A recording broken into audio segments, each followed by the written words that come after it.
If you found this video by accident, don't click away. My name doesn't matter anymore.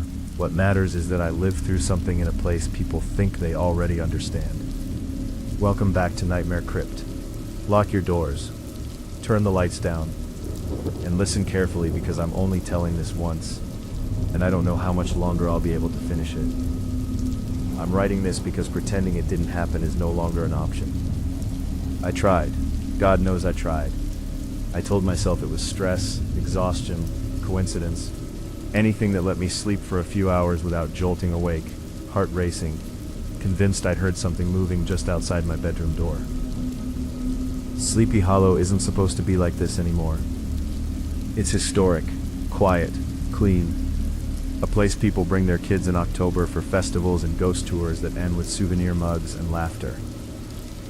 Because I wanted the kind of nights where the loudest thing you hear is wind in the trees or a train horn miles away.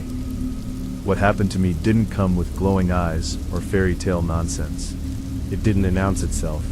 It didn't chase me down a road on horseback. It waited. And when it finally made itself known, it did so in a way that ruined every version of safety I had left. I'm not asking you to believe in legends. I'm asking you to understand what happens when a place remembers something and decides not to let you forget. Because Sleepy Hollow doesn't sleep. And once it notices you, it doesn't stop watching. I moved into a rented house just off North Broadway, a narrow two-story colonial with creaking steps and radiators that knocked like someone tapping from the inside. It smelled like old wood and dust, no matter how much I cleaned. The landlord called it character. I called it cheap and close to work. Every morning followed the same routine. I woke before my alarm, made burnt coffee in a chipped mug, and listened to the neighborhood wake up. Car doors slamming, a dog barking 2 houses down, the low hum of traffic from Route 9. At night, things went quiet in a way that felt heavier than silence should. The first thing I noticed wasn't fear. It was repetition. Every night around 12:17 a.m., something metallic clinked outside. Not loud, just a brief, hollow sound, like someone brushing a chain against a fence.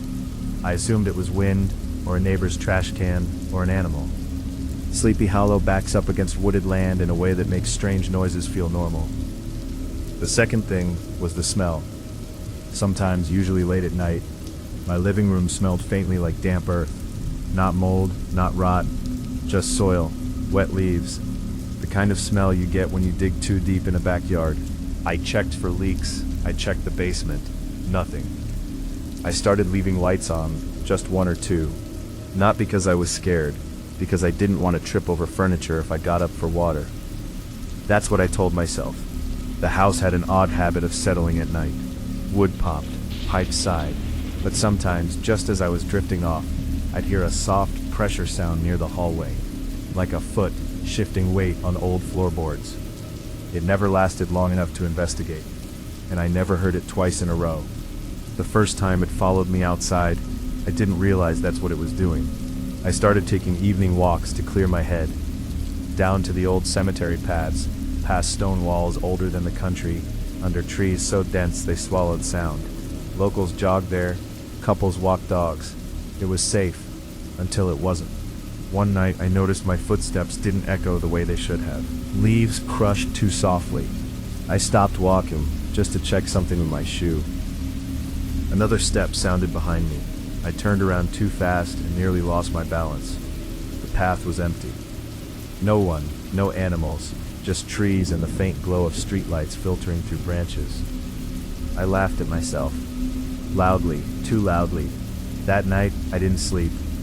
The clinking sound came earlier, 11:43 p.m., then again at 12:17, then once more at 12:18, closer this time, not louder, just closer. I stood at the window, curtain barely parted, staring into my backyard. The grass looked darker than it should have, flattened in places I didn't remember walking.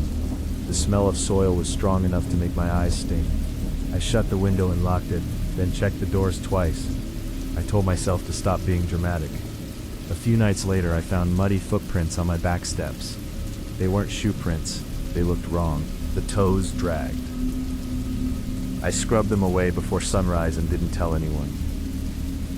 Halfway through this, I need to say this once. If you're listening and you haven't already, subscribe to the channel. Not because of algorithms or support, but because stories like this don't get told often, and people deserve warning when they can still do something about it. Sleep stopped being something I did naturally. It became something that happened to me in fragments. 10 minutes here, 20 there, always with the same sensation. Pressure, like something leaning just out of sight. One night I woke up standing in my hallway. I don't sleepwalk, I never have. I was barefoot, my feet freezing against the floor, facing the front door. My hand was inches from the lock. I don't remember getting out of bed. I don't remember opening my bedroom door. What I remember is the sound on the other side of the door. Breathing. Patient. I stayed there for what felt like hours, muscles locked, afraid that if I moved, it would hear me. When the breathing stopped, it didn't fade away, it just ended. The next morning, the deadbolt was turned halfway. I stopped going outside after dark. That's when it started coming closer. The night it finally broke me, the power went out. No storm, no warning, just silence and darkness, thick enough to feel. My phone flashlight barely cut through it. The smell of wet earth filled the house instantly, overwhelming, like the basement had opened its mouth. The clinking sound came from inside the walls, not moving, circling. I realized then, standing there shaking, heart pounding so hard I thought I'd pass out, that whatever this was, it wasn't trying to scare me anymore. It was waiting for me to understand something, that I was never alone in that house, and I never had been. The flashlight beam shook so badly, it made the walls look like they were breathing. I stood in the living room, frozen, listening to that sound inside the house. Metal brushing against something hard, slow and deliberate, like someone pacing with a purpose. The power outage shouldn't have mattered. I'd lived through plenty before, but this darkness felt intentional, like the house had chosen it. I whispered to myself that it was old wiring, rats, pipes, not a full shape. Just a suggestion of mass, interrupting the light, like a body moving behind frosted glass. I shut the flashlight off, without thinking. The darkness swallowed everything. The breathing started again, closer than before, right at the mouth of the hallway. I could hear it clearly now, controlled, almost careful, as if whoever or whatever was making it didn't want to waste energy. A pressure filled my chest. I felt small, trapped, like prey that had wandered into a pen without realizing it. My phone vibrated in my hand. I nearly screamed. No signal, no service. The screen flickered, then went black. The breathing stopped. Then came the sound of soil hitting wood. Once, twice, 3 times, from the basement. I don't remember deciding to run. I just did. I bolted for the back door, barefoot slipping on hardwood, heart hammering so hard, my vision tunneled. I grabbed the handle and yanked. It didn't open. I pulled again, harder, muscles straining, panic rising. The handle rattled uselessly in my hand. From behind me, the floor creaked. Not settling. A step. I spun around and swung my phone like a weapon, screaming for whoever it was to get out of my house. The flashlight snapped back on by accident, and for half a second, just long enough to ruin me forever, I saw something at the end of the hallway.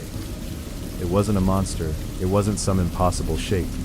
It was tall, broad, human in the way a mannequin is human. Its shoulders brushed the door frames. Its clothes, if that's what they were, hung heavy and dark, caked in something that absorbed the light instead of reflecting it. Where its head should have been, there was nothing I could focus on. Not empty, not missing, just wrong. Like my eyes refused to settle there. It stood perfectly still, waiting for me to understand I wasn't in control anymore. I screamed. I didn't recognize my own voice. I slammed my shoulder into the back door again and felt the latch give. Cold night air rushed in as I spilled out onto the steps, skin burning from the temperature change. I didn't look back. I ran into the yard, across wet grass that sucked at my feet, straight toward the tree line like an idiot. I slipped, went down hard, knocked the wind out of myself. The ground beneath me was soft, too soft. My hands sank into loose soil. I pushed myself up, sobbing, and that's when I saw it. The backyard wasn't my backyard anymore. The grass was torn up in long, uneven lines leading away from the house. Mounds of freshly turned earth dotted the yard. The stone wall at the edge of the property had collapsed inward. Beyond it, the woods gaped open, and from inside them came that metallic clink. Once, twice, closer.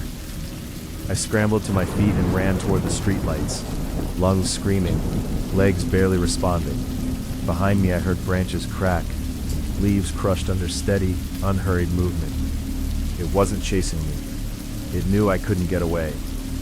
I burst onto the road, waving my arms, screaming until my throat tore. A car slammed its brakes and skidded sideways, horn blaring. I collapsed in front of it, sobbing, babbling about my house, about someone in the woods, about something following me.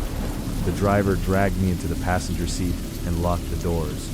As we sped away, I looked back one last time.